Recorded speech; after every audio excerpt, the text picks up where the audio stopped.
అదరకొట్టే కారం రంగు రుచి ఆచి కారం పొడి. పరకామణి కేసును గత పాలకులు అధికారులకు అనుకూలంగా మార్చడానికి ప్రయత్నాలు జరుగుతున్నాయా?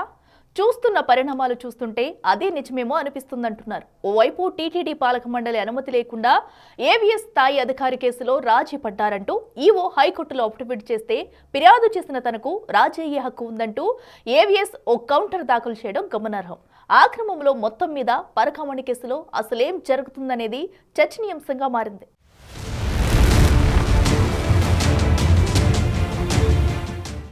2023 ఏప్రిల్ నెలలో పరకామణిలో డాలర్స్ తీసుకుపోతూ పెద్ద జీఆర్ గుమస్తా రవికుమార్ పట్టుబడ్డాడు. అతనిపై తిరుమల 1 టౌన్ పోలీస్ స్టేషన్లో ఏవీఎస్ఓ సతీష్ కుమార్ ఫిర్యాదు చేశారు. తర్వాత సెప్టెంబర్లో లోక్ అదాలత్లో రవికుమార్ తో రాజీ అయినట్లు ప్రకటించి కేసు లేకుండా చేశారు.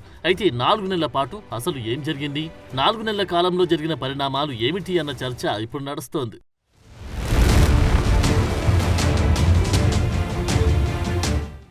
4 నెలల కాలంలో రవికుమార్ పై టీటీడీ విజిలెన్స్ విచారణ జరిపింది. అతను పెద్ద ఎత్తున తిరుపతితో పాటు తమిళనాడు, కర్ణాటక, తెలంగాణలో ఆస్తులు సంపాదించాడని, సుమారు 25 సంవత్సరాల పాటు జియంగార్ గుమస్తాగా ఉంటూ నిత్యం మఠం తరపున పరకామణి లెక్కింపులో పర్యవేక్షకుడిగా పాల్గొన్నారని, దొంగతనం అతని నిత్యకృత్యమని వచ్చిన రిపోర్ట్ ప్రకారం పాలక మండలి పెద్దలతో పాటు అప్పటి ఉన్నతాధికారులు పావులు కదిపారు. ఇందులో భాగంగా ఓ అత్యవసర పాలక మండలి సమావేశం ఏర్పాటు చేసి రవికుమార్ ఆస్తులను పాక్షికంగా టీటీడీకి రాయించారు. ఇందులో సైతం దేవాదాయ శాఖ నిబంధనలు తుంగలో తొక్కారు.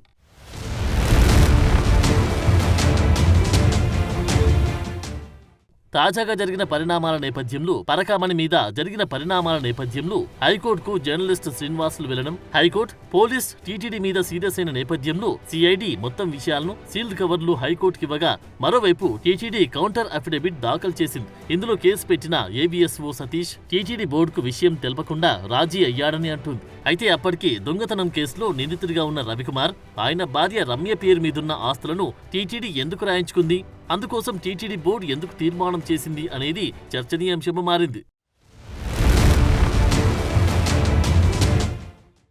అప్పటికే అతని మీద దొంగతనం కేసు నడుస్తోంది. దొంగల ఆస్తులు కూడా టీటీడీకి అవసరమా? శ్రీనివాసుడు అంత ఇబ్బంది పడుతున్నాడా అన్నది ఇప్పుడు సమాధానం లేని ప్రశ్నగా మారింది. అయితే పోలీస్ శాఖలో సిఐ స్థాయి అధికారి ఏవీఎస్ఓ, అతని పైన డీఎస్పీ స్థాయి వీజీఓ, ఎస్పీ స్థాయి సివి అండ్ ఎస్ఓ ఉంటారు. వారిద్దరి అనుమతి లేకుండా కేసులో రాజీ అయి ఉంటాడా? సివి అండ్ ఎస్ఓ సైతం ఈవో, చైర్మన్ కనుసన్నల్లోనే నడవాల్సింది. ఇలాంటప్పుడు సొంతంగా ఏ విధంగా ఏవీఎస్ఓ రాజీ అవుతాడు అన్నది ఇప్పుడు చర్చించాల్సిన విషయం అంటున్నారు.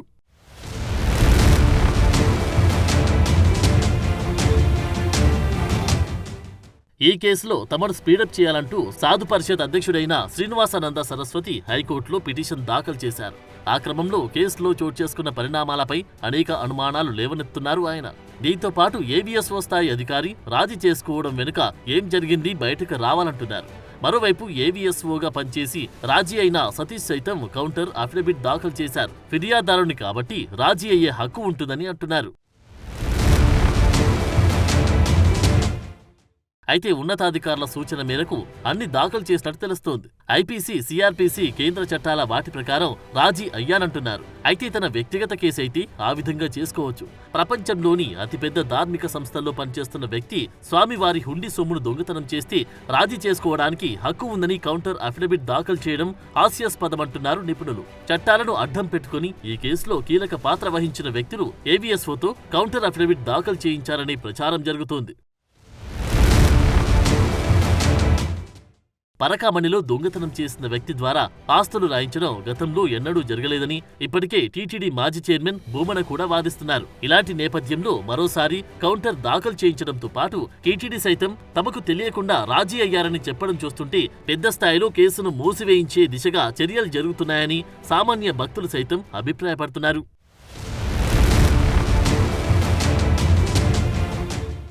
ఓవైపు రాష్ట్ర ప్రభుత్వం నియమించిన విజిలెన్స్ అండ్ ఎన్ఫోర్స్మెంట్ రిపోర్ట్ ఇచ్చి ఏడాది అవుతున్నా చర్యలు, మరోవైపు టీటీడీలు డిప్యూటీల బదిలీలు సైతం ఆపివేశారు.